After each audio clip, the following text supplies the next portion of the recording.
Hi, നമ്മുടെ നാട് ചുറ്റി ഒരുത്തൻ എന്തോ പറഞ്ഞത്, ക്രിമിനലുകളെയാണ് കൊണ്ടുവന്നത്. ക്രിമിനലുകളെ കൊണ്ടുവരുമ്പോഴത്തേക്ക് കയ്യും കാലും തലയിലും വേണമെങ്കിൽ സുനായിലും കൂടെ വേണമെങ്കിൽ ഒരു ബെൽറ്റ് ഇട്ടുകൊണ്ട് ഇവിടെ കൊണ്ടുവന്ന് ഇറക്കാമെന്നാണ് പറഞ്ഞിട്ടുണ്ടായിരുന്നത്. അപ്പൊ ഞാനൊരു വീഡിയോ ഇവിടെ ചേർത്ത് വെക്കാമേ, കണ്ടോളൂ.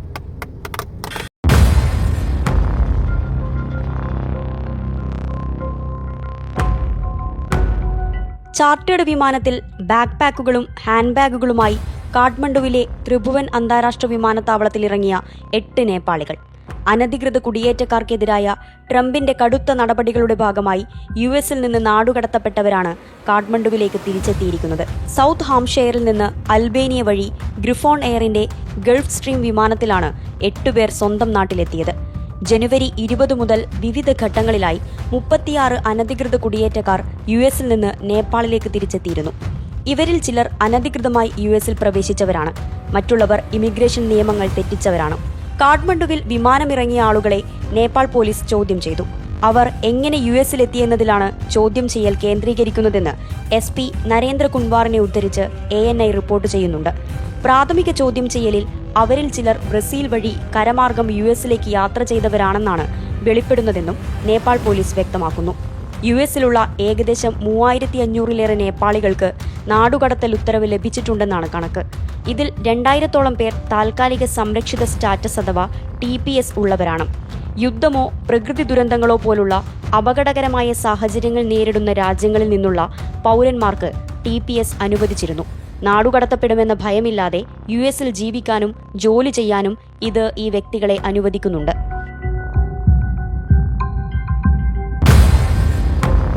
നേരത്തെ സ്വന്തം വിമാനമയച്ച് യുഎസിലുള്ള അനധികൃത കുടിയേറ്റക്കാരെ വെനസ്വേല തിരികെ നാട്ടിലെത്തിച്ചിരുന്നു. കൈവീശി അഭിവാദ്യം ചെയ്തും കൈയടിച്ച് സന്തോഷം പ്രകടിപ്പിച്ചുമാണ് കരാക്കസിലെ സൈമൺ ബോളിവർ അന്താരാഷ്ട്ര വിമാനത്താവളത്തിൽ അവർ ലാൻഡ് ചെയ്തത്. അമേരിക്കൻ സൈനിക വിമാനത്തിൽ കൈവിലങ്ങും കാൽവിലങ്ങുമിട്ട് ഇന്ത്യക്കാരെ ട്രംപ് തിരിച്ചയച്ച സമയത്താണ് വെനസ്വേല സുരക്ഷിതമായി തങ്ങളുടെ പൗരന്മാരെ നാട്ടിലെത്തിച്ചത്.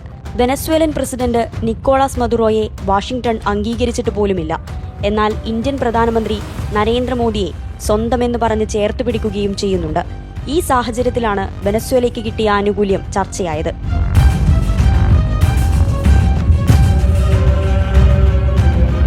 കയ്യിലും കാലിലും വിലങ്ങുമായി ഒന്ന് ബാത്റൂമിൽ പോകാൻ പോലുമാകാതെ മണിക്കൂറുകൾ നീണ്ട നരകയാത്രയെക്കുറിച്ച് യുഎസിൽ നിന്നെത്തിയ ഇന്ത്യക്കാർ അനുഭവം പറഞ്ഞപ്പോൾ അത് ലോക മനസാക്ഷിയെ തന്നെ ഞെട്ടിച്ചതാണ്. ഇതിനു പിന്നാലെ വൻ വിമർശനങ്ങളും ഉയർന്നു. ഈ സാഹചര്യത്തിലായിരുന്നു മോദിയുടെ യുഎസ് സന്ദർശനം.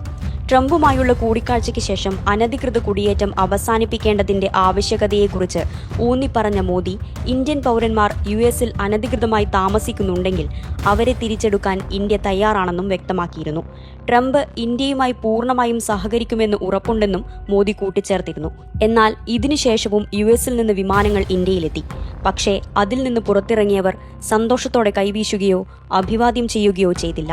യുഎസിന്റെ സൈനിക വിമാനത്തിൽ കൈകാലുകളിൽ വിലങ്ങണിഞ്ഞ് തന്നെയായിരുന്നു ഇന്ത്യൻ കുടിയേറ്റക്കാർ വീണ്ടും നാട്ടിലെത്തിയത്. ഇത് വിമർശനങ്ങൾക്ക് ആക്കം കൂട്ടുകയും ചെയ്തിരുന്നു. 332 ഇന്ത്യക്കാരെ ഇതിനകം തന്നെ യുഎസ് നാടുകടത്തിയിട്ടുണ്ട്.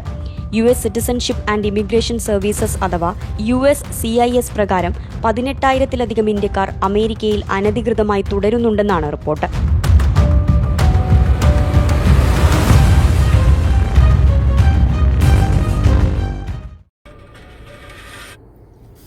ദേശസ്നേഹം എന്താണെന്ന് അറിയാത്ത ദേശസ്നേഹികളായ സംഘിവാണങ്ങളെ, മനസ്സിലായോ? ഇതാണ് ദേശദ്രോഹം എന്ന് പറയുന്നത്. നമ്മുടെ പൗരന്മാർ അതിനിപ്പോ എന്ത് പ്രശ്നമാണെന്ന് പറഞ്ഞാലും അവിടെ നിന്ന് നാട്ടിലേക്ക് കൊണ്ടുവരുമ്പോൾ ആ ഓണർഷിപ്പിൽ കൊണ്ടുവരിക എന്നുള്ളത് നമ്മുടെ സർക്കാരിന്റെ ഉത്തരവാദിത്തമാണ്.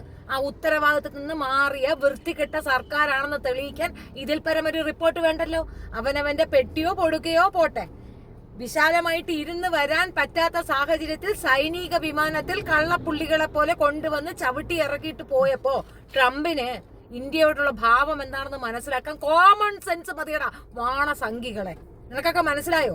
നീയൊക്കെ അവിടെ കയറ്റി ഇരുത്തിയിരിക്കുന്ന ഈ 56 ഇഞ്ചുകാരന്റെ കയ്യിരിപ്പിന്റെ കൂടുതലാണ് ഈ കണ്ട വൃത്തികേട്. ഞങ്ങളുടെ രാജ്യത്തെ മറ്റുള്ള രാജ്യക്കാർ അപമാനിക്കുന്നുണ്ടെങ്കിൽ അതിന്റെ കാരണം ഇവിടെ ഇരിക്കുന്ന ഭരണാധികാരികളുടെ കെടുകാര്യസ്ഥതയാണ്. ഉത്തരവുണ്ടോ? ഉണ്ടാവൂല. അയ്യോ ഇപ്പൊ വരും, തീവ്രവാദികളെ കൊല്ലണം, സുനാ തപ്പി ഇറങ്ങുന്ന ഒരു പ്രത്യേകതരം വിഭാഗം ഭരിച്ചാൽ ഇങ്ങനെ ഉണ്ടാവുള്ളൂ. ഇവന്മാരെ സപ്പോർട്ട് ചെയ്യാനും ബൂസ്റ്റപ്പ് ചെയ്യാനുമായിട്ട് കുറെ എണ്ണം ഇറങ്ങിയിട്ടുണ്ടായിരുന്നു. അവർക്കെതിരെ നമ്മൾ വീഡിയോ ചെയ്തപ്പോ അന്ന് നിന്നുകൊണ്ട് പറഞ്ഞു തിരുത്തൽവാദിയാണ്, തീവ്രവാദിയാണ്, മറ്റതാണെന്ന് പറഞ്ഞു. എങ്ങനെയുണ്ട്? ഇതാണ് സത്യം, ഇതാണ് നടക്കുന്നത്. കുറച്ചെങ്കിലും അഭിമാന ബോധം ഉണ്ടെങ്കിൽ പോയി കൂട്ടത്തോടെ ആ ഗംഗയെ പോയി ചാടിച്ചാവാ ഒക്കത്തില്ല. കാരണം അത് മുഴുക്ക ഷിറ്റ് നിറഞ്ഞ് നിൽക്കുകയാണല്ലോ. ഒരു കാര്യം നമ്മൾ പറയുമ്പോൾ അതിന്റെ യഥാർത്ഥ ബോധത്തോടു കൂടി അത് മനസ്സിലാക്കാതെ അത് എടുക്കാതെ അതിന് പകരം നമ്മൾ പറയുന്നത് മറ്റൊരു വിഷയമാണെന്നും ഈ പറയുന്ന മോങ്ങി അദ്ദേഹം ഭയങ്കര ഗ്രേറ്റ് ആണെന്നും ഒക്കെ പറയുന്ന സംഘികൾക്ക് മനസ്സിലാക്കാൻ, എന്ത് തന്നെ തെറ്റ് പുറം രാജ്യത്ത് നമ്മൾ ചെയ്താലും, കൊലപാതകമോ മയക്കുമരുന്ന് കച്ചവടമോ അല്ലാത്ത ബാക്കി എന്ത് തെറ്റിന്റെ കാര്യത്തിലായാലും നമ്മുടെ ഗവൺമെന്റിനോട് അവർ ചോദിച്ചിട്ട് ശേഷം മാത്രമേ അങ്ങനെയൊന്നും ചെയ്യാൻ പാടുള്ളൂ. ഈ രീതിയിൽ അപമാനിച്ച് അവരെ നാട്ടിലേക്ക് കടത്തി വിട്ടിട്ടുണ്ടെങ്കിൽ അത് അപമാനിച്ചത് മറ്റാരെയുമല്ല, ഈ ട്രംപിന് ധൈര്യമെന്നില്ല കേരളത്തിലെ ആൾക്കാരെ വിടാൻ. അങ്ങോട്ട് തന്നെ വിട്ട എന്താ? ഗുജറാത്തുകാരെ തന്നെ ആദ്യം വിട്ട എന്താ? അത് പർപ്പസ്ലി ചെയ്തതാണ്. അത് അങ്ങേര് കളിയാക്കിയത് മോദിയെയാണ്. അത് കൃത്യവുമാണ്.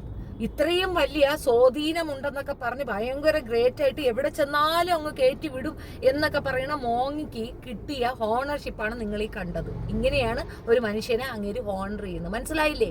അപ്പൊ മൈപ്രണ്ട് അണ്ണാക്കിലടിച്ച് തന്നിട്ടെങ്കിലും ഇനിയെങ്കിലും കുറച്ചുകൂടെ കോമൺ സെൻസോടുകൂടി ചിന്തിക്കുക. നിങ്ങൾക്ക് ചിന്തിക്കാനുള്ള കമന്റ്സ് ഞാൻ താഴെ ഇട്ടേക്കാം.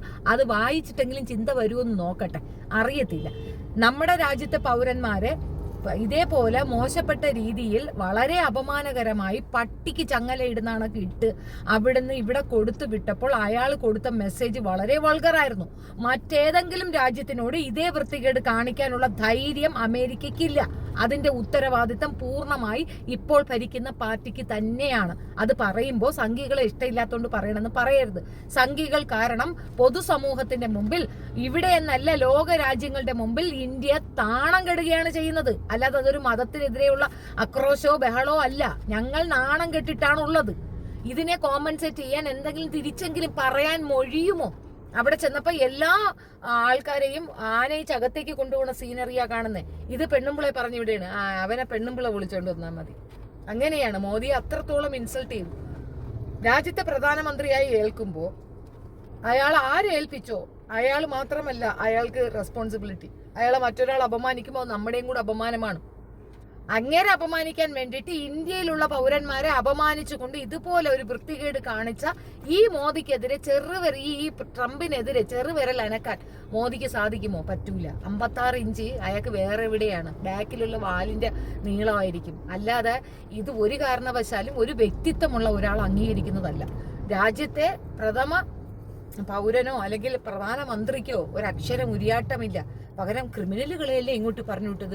ക്രിമിനലുകൾ ഇങ്ങനെ വന്നാൽ പോരെ എന്നൊക്കെ ചോദിക്കുന്ന നിന്റെയൊക്കെ ബുദ്ധി റോക്കറ്റിനേക്കാൾ വേഗത്തിലാണ് സഞ്ചരിക്കുന്നത്. നേരെ പാതാളത്തിലോട്ടാണെന്ന് മാത്രം കണ്ടപ്പോൾ പറയണമെന്ന് തോന്നി. അപ്പോൾ ഇത് എല്ലാവർക്കും കൊടുക്കുന്ന പണിഷ്മെന്റ് ആണെന്നും എല്ലാ രാജ്യത്തും ഇതേ അവസ്ഥയാണ് എന്നും ഒക്കെ പറഞ്ഞ വാനര സംഘികൾക്കുള്ള എന്റെ മറുപടിയാണ് ഇത്. നിങ്ങളുടെ അഭിപ്രായം നിങ്ങൾ കമന്റ് രേഖപ്പെടുത്തുക. Comment is more important. Thank you.